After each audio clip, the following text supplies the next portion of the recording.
We're all set. Thank you. Hello and welcome. I'm Becky with Malvern Books. We're very happy to be with you this evening for another installment of the Austin Community College Creative Writing Department's Literary Coffeehouse and Open Mic. Our host is A.R. Rogers, who teaches creative writing at ACC. Their featured speaker is Natalie Lima. Also joining us is Prudence Arsenault, the head of the ACC Creative Writing Department. Hello. Just as an aside, this will be the last time that Malvern Books will host the ACC Literary Coffeehouse, as the store will be closing at the end of this month. It's really been a pleasure to work with ACC over the years.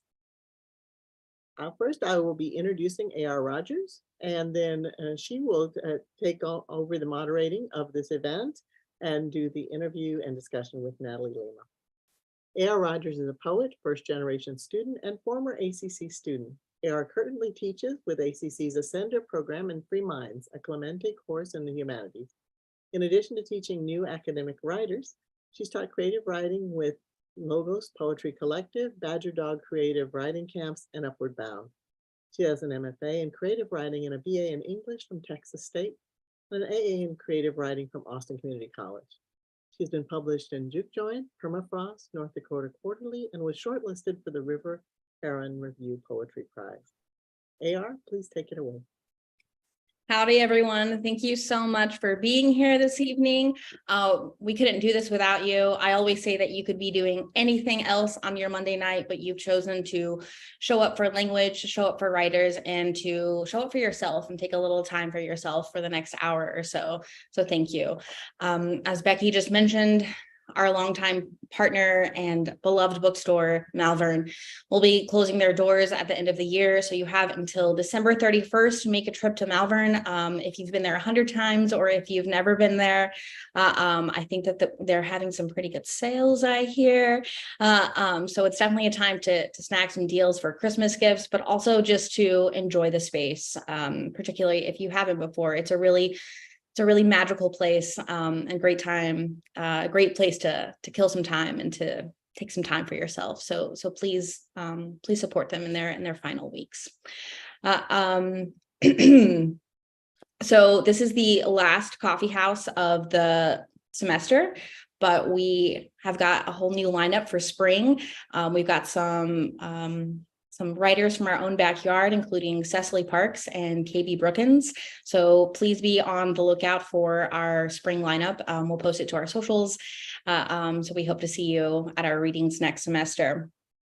So here in just a moment, our featured reader, Natalie Lima, is going to read for us, and that will be followed by a Q&A. During that Q&A, I will predominantly be moderating that, but I really want to hear from you. So if you have questions for Natalie, please drop those in the chat and I will pass them on. And I want to create a more collective space so that we can all kind of have that dialogue. Following the Q&A, the last portion of our evening will be an open mic where you have an opportunity to read. If you've never read before, this is a great time to get your feet wet. You'll have about 2 minutes to read an excerpt of, say, a fiction piece or an essay you're working on, or maybe share a poem with us. During that Q&A, or during the open mic, really anything is welcome. Few things we want to avoid during that time is any work that describes abuse of human or animals, hate speech, or graphic depictions of violence and sex. It's just not the best place for that work. And if you are interested in reading in the open mic, please also drop your name in the chat. Let us know so we can get you on that list. All right. Well, with no further ado, I'm going to introduce our featured reader and then turn it over to her. Natalie Lima is a Cuban-Puerto Rican writer from Las Vegas, Nevada, and Hialeah, Florida. Her essays and fiction have been published in Longreads, Guernica, Brevity, The Offing, Catapult, Sex and the Single Woman, and Body Language. Her writing has been honored in Best Small Fictions and noted twice in Best American Essays. She has received fellowships from PEN America Emerging Voices, Letras Boricus / the Mellon Foundation, Bread Loaf, Ten House, the VONA Voices Workshop, the Virginia G. Piper Center for Creative Writing, and a residency from Hedgebrook. Natalie teaches creative writing at Butler University as an assistant professor in the Department of English. and she is currently working on a memoir and an essay collection. Please help me in welcoming Natalie to our space tonight. Hi. Hi, everyone. A couple things. I always feel really awkward and self-conscious when people read my bio aloud. So I'm trying to like just embrace it and be like, this is how it goes. This is what's supposed to happen. Because I feel like that's not actually who I am, you know? Who I am is like just someone trying to hang on to life all the time. But the second thing I wanted to say was, I think I forgot. I can't remember the second thing I wanted to say, so maybe I'll remember later. But I want to say right now that I'm really glad you guys came out to this reading / open mic. I don't know how this works. I haven't been to one, so I'm excited to see how the rest goes. I'm excited to be speaking for Austin Community College.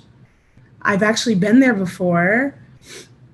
I used to work for an art school, and I would visit the different art programs at different high schools and community colleges.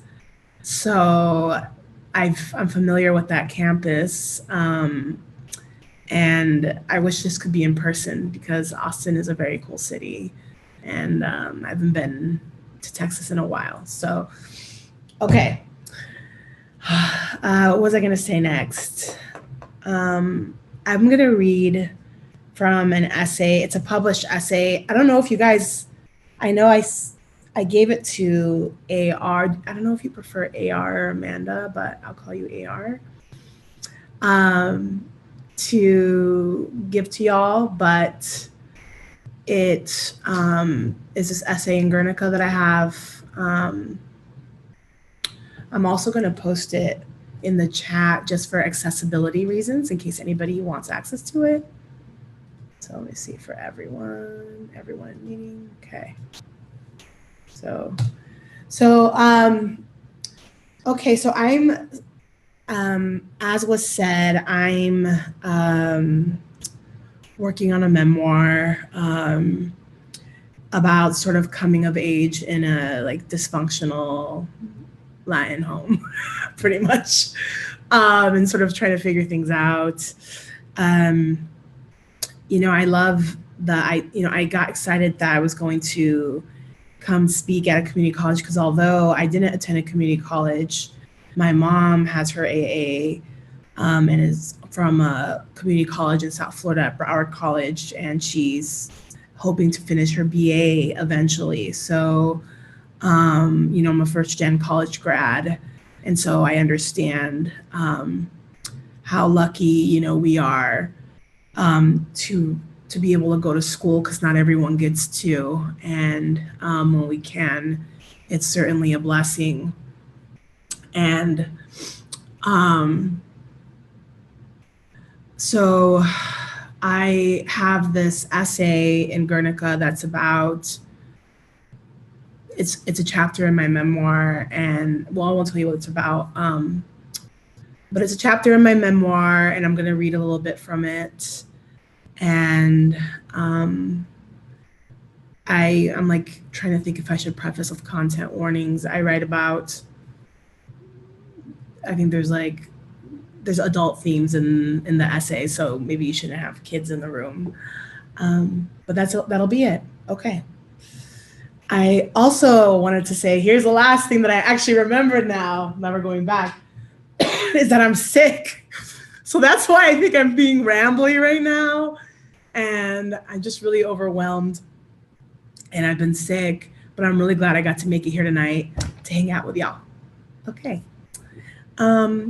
So this is called For a Good Time Call. Okay.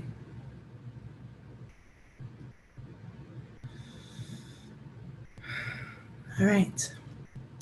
I am too old for an imaginary friend, but I am too young for most other things. In the middle of 1999, I turned 13. My best friend Maria and I don't have the internet yet to occupy ourselves with sketchy online chat rooms. We don't have cell phones, no money, no cars. It's summer in Las Vegas, too hot to enjoy anything outdoors. So Maria and I mostly stay inside, entertaining ourselves with Spice Girl sing-alongs or softcore porn on Cinemax at night. We get creative in our adventure seeking. It's a season of new avocations, and our distraction du jour, our escape from the realities of our fucked up homes, is the party line. The party line is for finding dates. You call and create voice personals to connect with other lonely singles or married dudes on the DL. It works like this: sexy lady voice. After the beep, please record your personal ad. Remember, ads that include more information, what you look like, and your hobbies and interests typically receive more responses. Don't keep your next date waiting. Maria and I record a dual message, giggling as we say that we're sisters looking for lots of fun. We know that coming as a pair makes us more popular, but at 13, don't yet understand the nature of adult men's kinks and fantasies. We come up with hot girl names. Hi, we're Sasha and Margarita, and it's too hot to go outside. What's everyone doing today? We're ready for some fun. Then we sift through the men, pressing 3 again and again to hear the ads of each possible suitor, while waiting for requests to chat with us to come rolling in. This is our weekend ceremony. My mom works long hours managing housekeeping at a Holiday Inn Express, and my dad hardly works but is rarely home. He's always at the neighbors helping her fix things, even though he's not that handy. Maria's parents are poker dealers but have never lived together. Her mother suffers from bipolar disorder and mine from depression.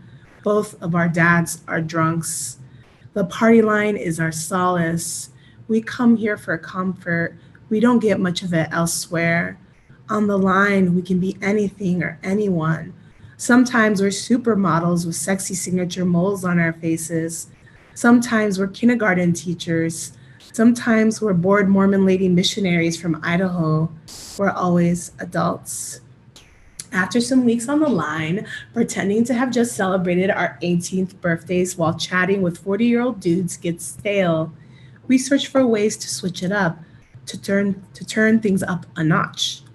Ba, ba. The man on the phone, a fancy lawyer with a new house in the lakes who was trying to convince us to let him come over and take us for a ride in his convertible, gasps. What was that noise, girls? Ba, ba, ba, ba. This is our sheep, I say, cupping my mouth to muffle the laughter. Her name is Betty, Maria adds through her snorts. Ba, ba. Girl, stop goofing around. The lawyer's voice goes deep and stern. I'm trying to come over. Just give me an address to write down. Ba, ba, ba, ba. Click. We break into laughter on the couch, fall over onto our sides. Your Betty voice is getting better, Maria says, raising her hands for a double high five. Betty is the best part of this year, I say, and she agrees. I'm moving this right here.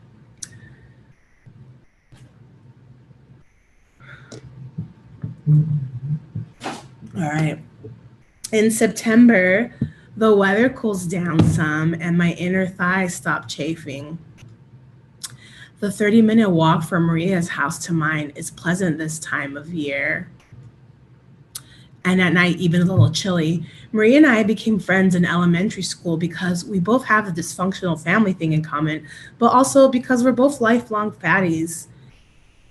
We both know the struggle of being teenage girls in larger bodies, the thigh chafing, sure, but worse, the limited clothing options, none of them cool, the teasing at school, boys who beg to finger us, but only in secret. Our mantra this year, the boys in high school are gonna be so much better. My dad is in between jobs. He is often in between jobs. In his defense, his English isn't great. It's actually pretty terrible, but my mom says he's just allergic to work. She pays the mortgage all by herself, so I get why she yells all the time. During the day, when my dad is at home and mom is at the hotel, he turns the AC down low and he, me, and Carlos, my brother younger than me by 11 months, play ping pong or card games while our hands freeze. When he has a few bucks, he'll pull a dollar out from his pocket and tell me to treat myself to a chili dog from 7-Eleven, but not with too much chili if you don't want things to get ugly in the bathroom. I don't listen, things always get ugly. My dad is a cheerful man. Only once have I ever seen him cry, about a year ago when his little sister in Cuba died and he couldn't make it back home. He hadn't seen her since he was 29, since 1980, the year he came here on the boat. I heard noises coming from my parents' room that afternoon. I figured it was my mom or maybe my brother before I saw my dad's body curled up on the bed, wailing. Linda, the Greek lady next door, used to come over at night to chit-chat with mom and watch La Usurpadora. The telenovelas are helping me learn Espanol, Linda would laugh. They've already taught me how to yell and flirt. My mom and dad think it's cute listening to her try to boost her vocabulary, but now she mostly visits our house during the day when my mom's at work. Linda, like my dad, is apparently also allergic to work. One Friday night, my parents invite their friend Santiago and his wife Sherry over for dinner. My mom makes the dish she always makes, a pot full of pollo fricassé with white rice and black beans on the side. These beans are from the can, so I know she's tired from work today. Santiago and Sherry arrive carrying a Tupperware full of guava and cheese for the dessert. Santi is my dad's close friend from Cuba. He's Afro-Cubano, has oak brown skin like my dad, and is also married to a white lady. He and my dad came here on the same boat in 1980, off the Mariel Pier, Marielitos people call them. They are both dressed the way Cuban dudes dress, very Al Pacino and Scarface. Dark, clean leather loafers and tassels, white trousers, summer shirts, guayaberas, buttoned up but not all the way. This way, everyone can clearly see the centerpiece of their look, a thick gold chain with a dangling pendant of St. Lazarus, the Cuban saint of the poor and sick. Santiago is always dressed a little better than my dad. His clothes always a little newer and more fashion forward. Pink. It's from Armani, he says. My dad told me once when he was smashed that Santiago has better clothes because he's gay. Then why is he married to Sherry? I asked. You'll understand this when you're older, but a lot of people get married and stay married because nobody wants to be alone, he said. I nodded the way we all nod at drunk people. Everyone sits down at the table. My dad is already on his fourth Heineken, so he's extra fun. I watch from the living room as he leaps up from his seat, pulls his longish curly hair back into an almost ponytail, and announces, I told you all that I look just like Steven Seagal with my hair up like this. He pats Santi on the back as he says this, and everyone snickers. Yes, Reynaldo, you look just like him. They lie. I head to my brother's room after the party switches from beer to rum, from salsa to sad boleros, after I tire of my dad's celebrity impression. Once he does his Robert De Niro, are you talking to me? I know it's time to abandon ship. I shut the bedroom door. Carlos and I play Sonic on his new Dreamcast, whacking each other with the remotes whenever we lose. He mostly wins since video games are his escape, and eventually I fall asleep on the cool tile floor. When I wake up in the middle of the night, there's a pillow under my bed, a pillow under my head, a pillow my brother placed there. I stand up, put the pillow next to the snoring body, and step out of the room. It's the middle of the night, but I head to the kitchen for some ho-hos and notice the back patio lights are on. There is the outline of my father kissing a silhouette. My mom, I think. These fools got way too crazy tonight. I start to sneak an extra pack of ho-hos, but the silhouette shifts, moves into the light, and it is Linda he is kissing. And not the pretty stuff I know from 90210 and Saved by the Bell, but the tongue in the mouth, saliva all over the place making out. It's drunk, gross kissing. Occupied, neither of them noticed me there, standing in the kitchen, seeing everything I'm not supposed to see. I take my ho-hos and split. The next day, I tell my mom nothing. Another drink of water. Mm, okay. Just before Halloween, I'm trying to remember when okay, yeah. I'm like timing myself. Just before Halloween, Maria shaves her head and becomes an instant trendsetter. The popular girls at school start chopping off and dyeing their hair and invite Maria into their exclusive friend groups. Maria still comes over on the weekends, but now that she believes her shit doesn't stink, she stops saying hello to me in public. We call the party line one Saturday night while my mom naps and my dad is at Santi's, and we tell a man to come pick us up and take us out on the town. Maria wants beer and I want a burger. He says both sound good to him. The man we chose says he's 31 and owns a landscaping company. He's the first one we agreed to meet in person. We've selected him because when Betty showed up on the call and the ba started, he didn't freak out. He actually started chuckling. He seems warm. He says he lives in a house in Summerlin and has a giant pool with a waterfall and slide. Maria and I have always loved pools. For her, it's the sun that's enthralling, sleeping under it, the burn. For me, it's floating when my body feels light, when nothing anchors it anymore. I watch a white pickup truck roll down my block, slowly, intentionally. We didn't give the dude with the pool an exact address, just my street and cross street. He has a cell phone, so he calls, tells us to come outside wherever we are. Is it the blue house or the green one that looks like a barn? Maria pencils on more eyeliner, and I tell him that we'll be right out. A woman needs to take her time, I say into the phone. I look back out the window and watch his truck drive past my house again. This time even more slowly, like an ice cream truck. It's a giant Ford F-150, the kind of truck I imagine a dude with a gun and a rope and a shovel would drive around.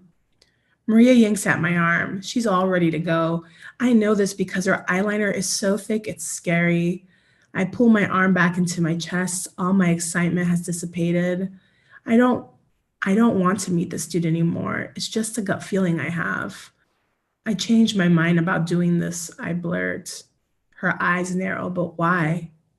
Maria's new friends definitely don't know about the choreographed Spice Girl dances we do in matching jumpsuits. I don't want her to think I'm not open to having fun anymore. I think of a lie. Because he's not cute, I say. Fuck! Maria lurches towards the window, tries to get a peek too. His truck isn't out there anymore. She presses her face against the glass, waiting for him to make another appearance. Yeah, he's actually super fugly. I should have known. Maria turns away from the window, plops down onto the bed. They're all connivers anyway, I say. I join her on the bed, kick off my shoes, let my sweaty feet air out. I hadn't actually seen what he looked like. The windows on the truck were tinted, but he was bound to be lying about something. Aren't they all full of shit? That's what I hear my mom say when she's on the phone with her best friend in Miami. Yeah, I can't believe he said he looked a little like Fabio, I say. More like Hulk Hogan, if you ask me, but like way uglier. The light in the bedroom dims with the sun. The phone rings, but we ignore it now. Neither of us is into the Hulk Hogan type. Maria lays her head on my shoulder. For the remainder of the day, we give the party line and Betty a rest. Where's your father? My mom roars over the phone. It has now been a month since I saw the kiss, and it's cold enough outside to wear jackets and sweaters. I put the receiver down and go look for my dad. He's asleep in his bed wearing just his man bikini underwear. They are purple with a geometric pattern. I remember how Maria said that only foreign men wear tiny underwear like that.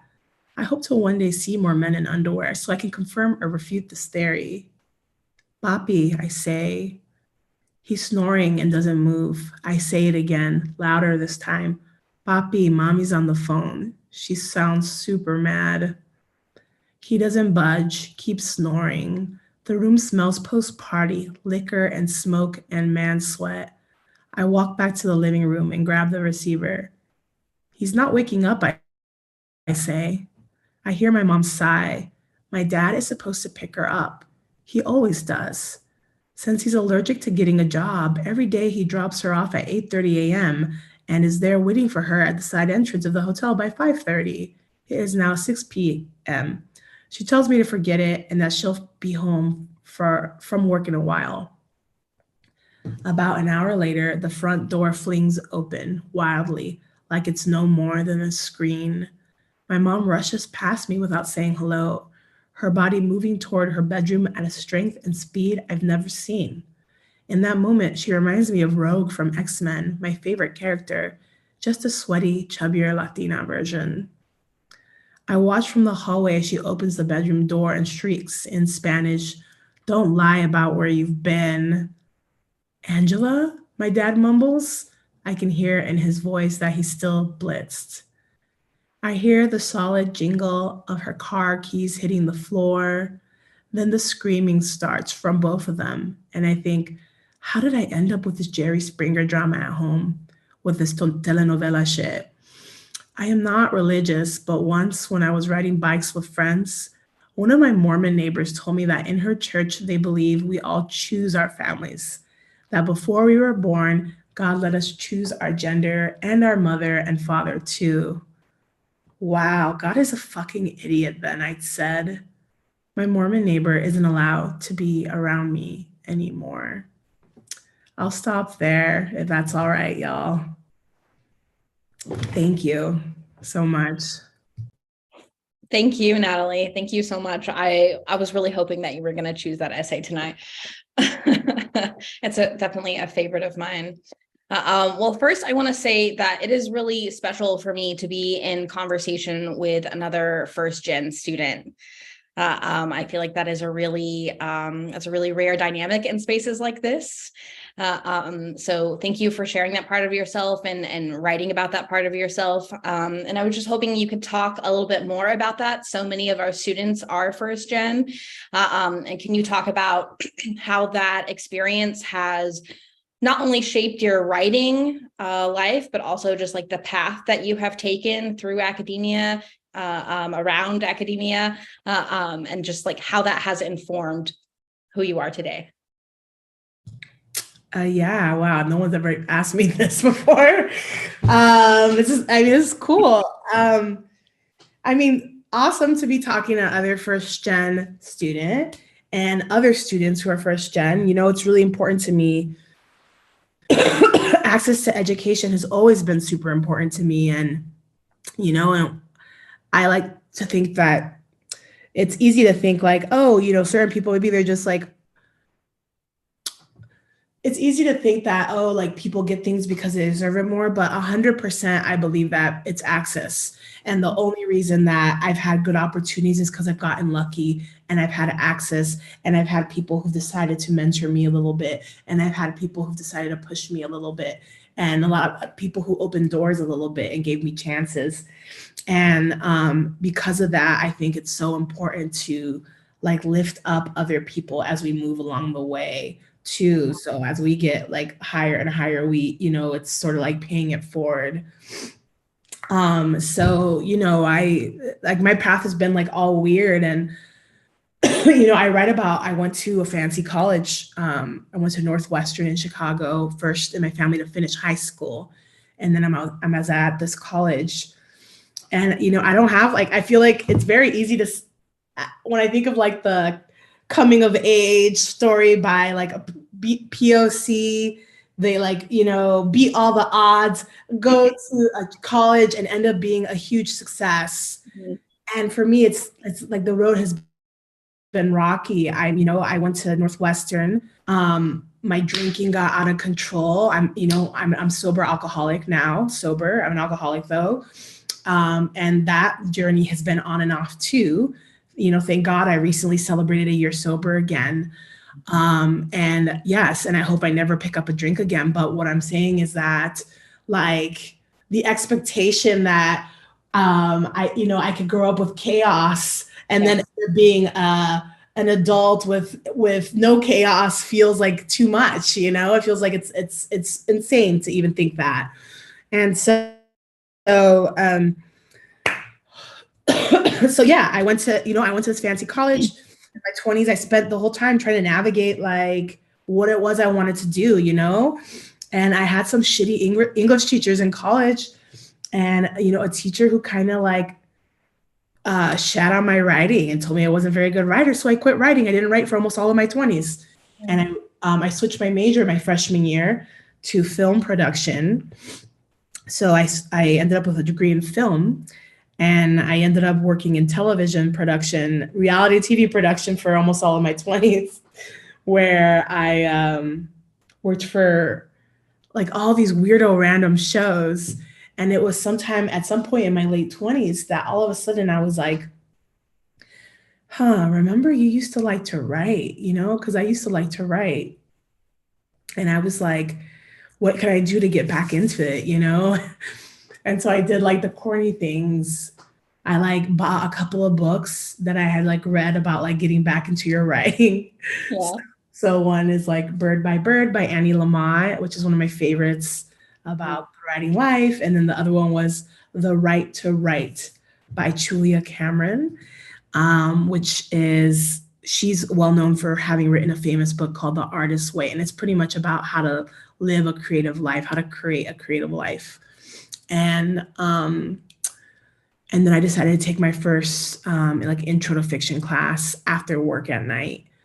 And that led me onto like the writing journey, And now I got this job teaching at this university, and I feel like super lucky. These jobs are really competitive, and what I'm really excited about, and people are like, oh, like you must have all these feelings, like, like a dream. I'm like, I need a stability, like that's why I wanted a job like this. Like, oh yeah, I want to help people. I want to do this. I want to do that. But I needed like a job with health insurance that pays my bills. And that's why I'm glad I have this job, really. And then I can think about everything else. I can think about other people because I have to take care of myself first, if that makes sense. So I don't even know if I'm answering your question, but that is like, that's been like my path here. It's not like this easy, chill road. It's always bumpy, like I'm navigating so much, with when it comes to money. I don't have any family money. So I'm like, I live in an apartment, right?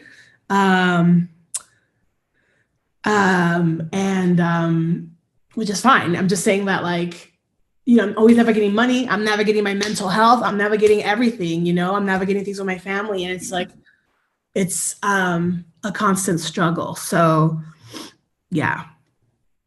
You definitely answered my question. Thank you so much for sharing all of that. Just on behalf of our students, yes, but definitely just for me, thank you so much. I think that it took me a really long time when I was like in the thick of it to realize that this was not going to be a linear journey through the writing life, moving through academia. And I think that we all need that reminder that it's not linear, and it wasn't ever really designed to be. Yes. And so if any of you decide to go onto the academic market, like it's all these weird bullshit systems. And I was definitely hired because as a diversity hire. So like you guys play that up. Like if you're first generation college grad, right? All about that in these applications. They love that stuff. If you're POC in any way, if you're queer, they want to hear about every marginalized identity that you have, because they're trying to meet quotas now. And if that gets me a job, then I'll take it. If I have to like do that, I do it because I need work. Yeah, I do know. Well, kind of on that same token, in your essay, Getting Sober Again, you talk about this idea of like, the tortured artists who's, engaging in their addiction and thinks that that's the space they need to be in to create. But you say that your best writing comes, when your life is calm and stable and boring, as you say. So what would you say to young writers who are like still kind of stuck in that thought process that they need to be in pain and in chaos in order to create? Yeah, I hope so. I know some writers who can like bust out like the John Cheever or the Hemingway, and they can write their magnum opus drunk or something. That's not me. If that's you, like I'm so happy for you because that's definitely not me. But from what I gather from most folks, it doesn't really work out that well for most people, right? And so, um, so many of my favorite artists are alcoholics and addicts. And what happens? They have short lives, right? Unless they get sober. And I didn't want that. And so even when I've had a relapse, I come running back because I know that there's no life on the other side for me, Yeah. because I'm an addict. So, what I say for like young people, I say to like spend time. It is good to live life, and have experiences, and that is a good thing. It's good to have our heart broken, to feel some pain. Those are all things that we need, I think. But I do think that we create our best work in moments of serenity and peace. And so I think it's important to try to create a life where you can have peace in here, because I can't write if I'm worried about the bills. I can't write if I'm worried about my significant other, all that stuff. And so I think prioritizing creating a life with balance is what's always going to help with my art. Thank you for sharing that as well. Yeah, I think that idea is so alluring. It's so intoxicating that we need to emulate, this model that we've seen of the unhealthy artist. But Julia Cameron will also tell us that that path is not the way. So in a lot of your work, we are up close and personal with the body. And I think that a lot of new writers and even established writers are really resistant to writing about the body at large, but particularly their body and other bodies that they've encountered in physical or sexual spaces. Can you talk a bit about why writing about the body features so heavily for you, why that feels important, and maybe offer us some approaches or pro tips to accessing our bodies on the page? Okay. That was a lot packed into that one question. No, I'll figure it out. Yes, I like writing about my body. I like writing about my body. I think it's, and I write about bodily things. I write about addiction. I write about sex. I write about the aesthetics and the experience of living in my body, that kind of thing. And, it's important to me because my weight has always fluctuated and I was always a big person as a kid. And so that has, when it comes to every part of my identity, that feels like the one that is like, has affected my experience the most. Maybe it hasn't, but in my head, it seems like it has. And so it feels like the centerpiece of my writing always. And so I'm always writing about, this like sack of meat and bones we live in, right? I think it's important. Sorry, I told you guys I'm sick, right? I think it's especially important for folks who live in any kind of body that is marginalized inside, the society, if you have dark skin, if you're queer, all those things, which are not spaces I'm part of, but I do know that like even writing about living in a bigger body, I have people write to me about like how it makes them feel like they can write about theirs, and that always makes me happy. And what I think this is like my tip for writing nonfiction in general, not just about the body, is to pretend as though you're writing as if nobody is going to publish it or see it. Yeah.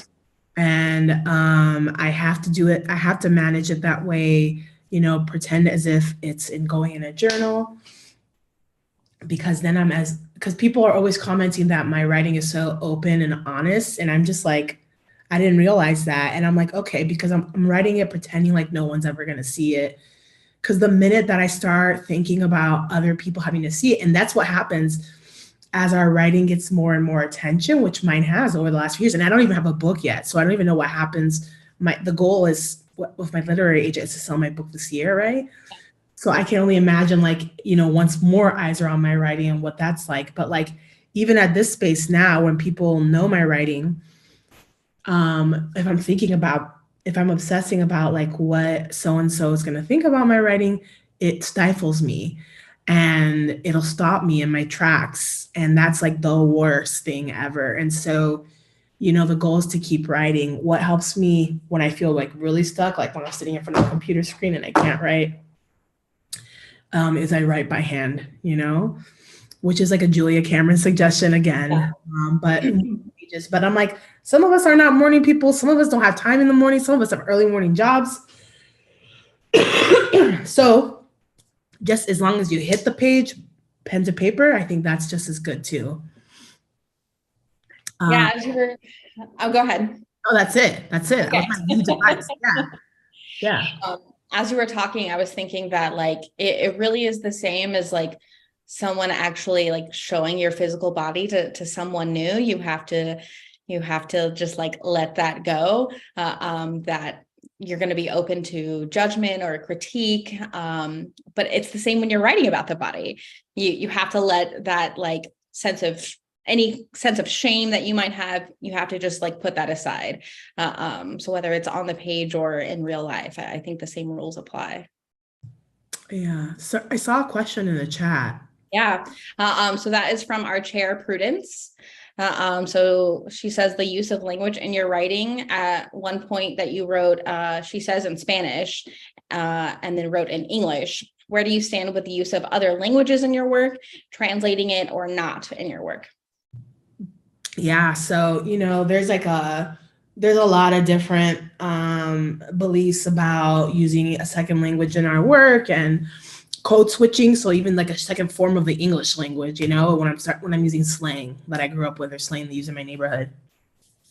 Like, when do I need to translate for other people? I think you don't have to translate anything if you don't want to. Like, I really feel like that. I feel like it's a personal choice to decide to translate. So like that choice I made in that essay where she says in Spanish and then I write it in English, that was my personal choice then to not translate. But sometimes to translate, but sometimes I will sprinkle words here and there. So it really just depends on my mood. And but I do think you don't have to translate. And it's very normal now to not to do language translation or what they call like cultural translation either in your writing if you don't want to. You don't have to.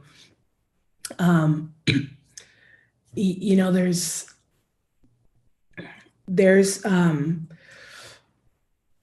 people will read books that are written in like mythological or not real languages and everything they can to learn them, like if they really want to know what something says, they can Google is amazing. So I don't think we have to. I don't want to make it so that my reader feels like they can't approach my writing either. So for me, I try to find a balance, where they're like, okay, I get this. I feel like I can be part of this world, even though it feels really unfamiliar to me. But I don't think I need to translate every single thing that's happening, So like I read about the Mariel boat lift in there. They may have never heard about it, right? They can Google it and they'll read everything they want to read about it, And so, yeah, so that's where I stand. Yeah, I really agree with those ideas. I think that we have this idea that we need to do all the work for the reader, but I think it's a much more like communal experience if the reader is, some of that work is their job as well. So we have another question in the chat. As a young writer, when you regained your confidence after having that bad teacher that you mentioned, why nonfiction? Did you dabble in fiction? Did you find that your descriptions of setting, character, feeling, etc., flow better when you're writing about your life compared to creating a life that may have similarities? Oh, wow, that's a nice question. Are these questions coming from like, hey, you better ask the question or you're flunking the class or what? Definitely not. We just have some really excellent students. Nah. Okay. So, so I had this teacher who was, there's no children in the room, right? Who was kind of cunty. And really discouraged me. You see, we live in a different time now because, so this teacher I'm telling you about, and he still teaches there, by the way, but so I took my first creative nonfiction class there, and he would do this thing where every week he would pick a student essay to read the whole thing aloud for the class, like the essay that he thought was the best essay of the week. Oh, wow. Mm-hmm. And every week, the whole semester, every week, he chose an essay written by a white male student, and only once did he choose one written by a white female student. And never once did he read an essay by a person of color or any more women. And I was in college 2005, 2009. So, I don't think people can get away with that kind of stuff anymore. But then it was just like, I guess this means I'm just not a good writer. I guess my writing sucks. My experiences don't matter. I just was like, I never felt encouraged in that class. And so I was like, this isn't for me. And, reading these books about like writing your life and why it's important helped me. Also 12-step work, being in recovery helped me kind of like find my value and as a person, as an artist. But I started writing fiction first because I love storytelling. I've always loved storytelling. My father's Cuban, as you guys know, and Cubans are some of the most amazing storytellers on the planet. And, my dad is not a great dad in terms of like what a good dad should be, but he's the best storyteller I know. And I think he gave me that gift and made me fall in love with storytelling. And so I wrote fiction. And then it was in grad school, I went and got an MFA. And the only reason I went and got an MFA is because I heard that they had programs that are fully funded where you go to school for free. They have them in, Texas has several of them. So it was because of that I ended up going to this program starting as a fiction writer, and I took my first creative nonfiction workshop then. This is after 30, so I'm like 31 at this point, 32, in my first creative nonfiction class. And I wrote an essay that I just saw the way people reacted to it. And then I sent it out for publication. And then once it was published, it got a bunch of attention. And then all of a sudden it was like, oh my God, I think like the universe is like woo-woo, a little bit woo-woo. But I was like, I think the universe suddenly wants me to write about my life, like I think I don't need to hide behind my fiction right now. And I still have this novel in me that I want to write, but now the fiction, if anybody knows my writing, they know my writing for its nonfiction, and I'm just like, I'm like a big nonfiction nerd right now. And I feel like it's so important to be writing your life. And I'm really glad I'm doing it now. So, did you dabble in fiction? Yes. So I will say that the last part of that is, so people will always tell me that my nonfiction reads like fiction because it's really scenic and I'm really interested in scene and dialogue. And that probably comes from having, a couple years in fiction writing. I think that's important too. And I love it. I think setting, character, feeling, flow better when you are writing your life compared to creating.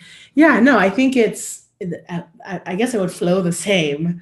I will say that at this point, I think writing nonfiction comes a little easier to me now.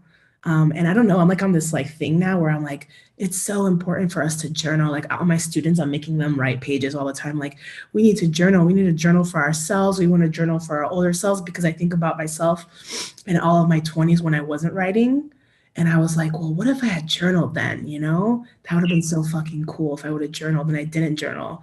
And I'm like, I think it's so important to journal. So I'm always like telling people journal, journal, journal, because I want to journal, journal, journal too. So yeah, that's where I am with writing about ourselves.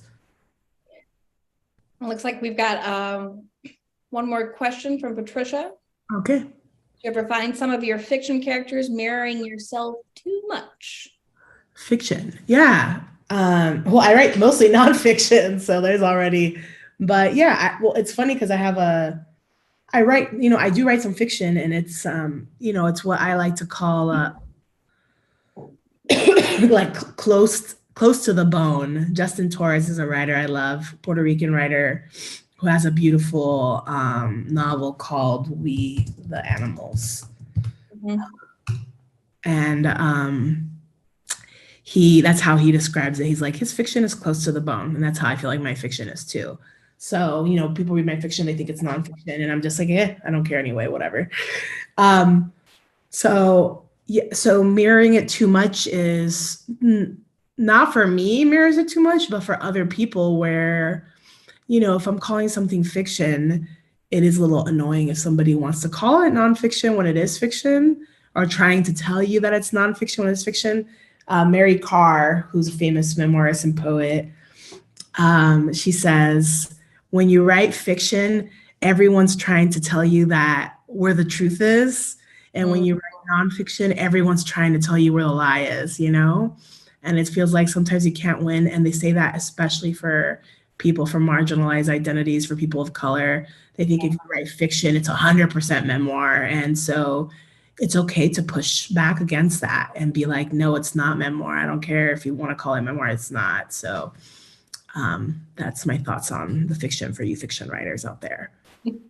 Thanks for that question, Patricia. I think we've got time for one more question before we transition to the Q&A. So we got another one that just popped up in the chat. How did you become comfortable writing about your family or friends when it wasn't in the best light? It's a great question. Super great question. So I write about my father, and so I know this is a challenge for a lot of people. For me, it feels okay so far because my father doesn't speak English, and he for sure doesn't read any English, so he's not reading my shit. So it feels like that. But the thing is, when I wrote the Guernica essay, because that was the one that I really wrote about my family, because I write so much about like, my, my about my personal life and slice of life stuff. But then I wrote about the memoir I'm writing about was about my upbringing. And so that Guernica essay, when it was published, I was all worried about what my mom would think. And then I let her read it.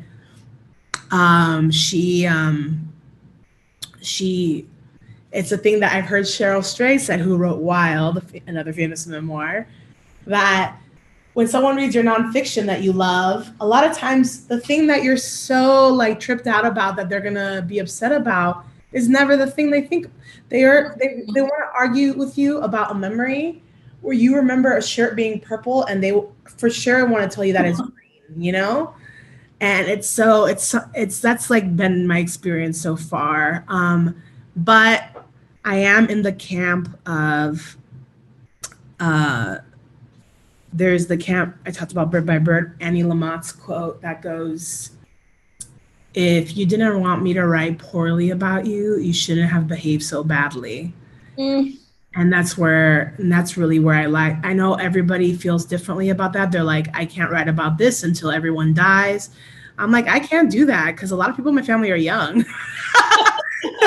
I can't wait till everyone dies. So they're just gonna have to live, and they'll get a pseudonym, But so in that essay though, I did choose in the Guernica essay. It was the first time I renamed everyone. It's not anyone's real name.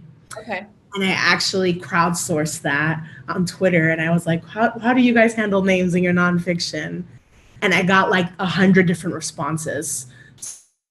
So some people handle it differently about how they go about names. And so it's a personal decision with how much I want to write about my family, what I want to write about, whether or not to use their names. So this is what I tell my students. Obviously, I've been writing nonfiction for a while now. I feel more comfortable exposing certain parts of myself than they might. So whatever you need to do to feel comfortable, you do it. You know, you'll figure out what's best for you. And that's it for that. Well, while we are waiting for a taker or two for the open mic, I have one sort of adjacent question to that. So your students, if they wish, can have access to a lot of your personal life, a lot of very personal experiences. How do you feel like that informs your teacher-student relationships, knowing that your students know so much about you? Okay, so here's what I think. I think most people are lazy and they're not reading it anyway, so it's all good. Mm-hmm. So it's all good. I don't have to worry about it that much. And I share in my classroom, I'm very vulnerable in my class anyway. I share so much about myself. Nothing really feels like, it's what I write about. It's not like, there's nothing of it like that I feel ashamed about, really. I'm just like, okay, you've read about it. Okay, yeah. When I was 25, I did this weird thing, whatever. Let's see what you'll do when you're 25, But I think though, what has done is actually a positive thing where I have noticed, and people have mentioned this to me, that because I'm so open and I bring in writing, not my own writing, but when I bring in writing to be read, writing of writers who are very open with experiences and write about trauma and things that are hard and dark and whatever, that it makes them feel empowered to write about certain topics that they thought that maybe they didn't have the courage to write about. And I think it makes them feel safe in my classroom, because you can write about anything in my class without judgment, because we all have to live. We all make mistakes. We've all done ugly things. None of us is black and white. That's why they say in fiction, no one wants a character. Your protagonist cannot be perfect. You only want to follow a protagonist who's messing up, right? It's the same thing in nonfiction. Like, no one expects us to be perfect. When we're writing nonfiction, we should be the worst person in our memoir, in our essay. Like, you can't be perfect in the essay, because we're all, there's a dark side of us and there's a light, within all of us. And so if it's too pretty and perfect, it's stale. Nobody wants it, And so that's sort of how I've been approaching it. And I think it's helped just make people feel like you can be just real or honest in my class. Well, Natalie, I just want to thank you so much for being in conversation with me and with our students. It has the perfect note to end our semester on with our reading series. Thank you for your candor. Thank you for showing up as yourself, and I think you've given everyone in this room permission to do the same thing. This makes me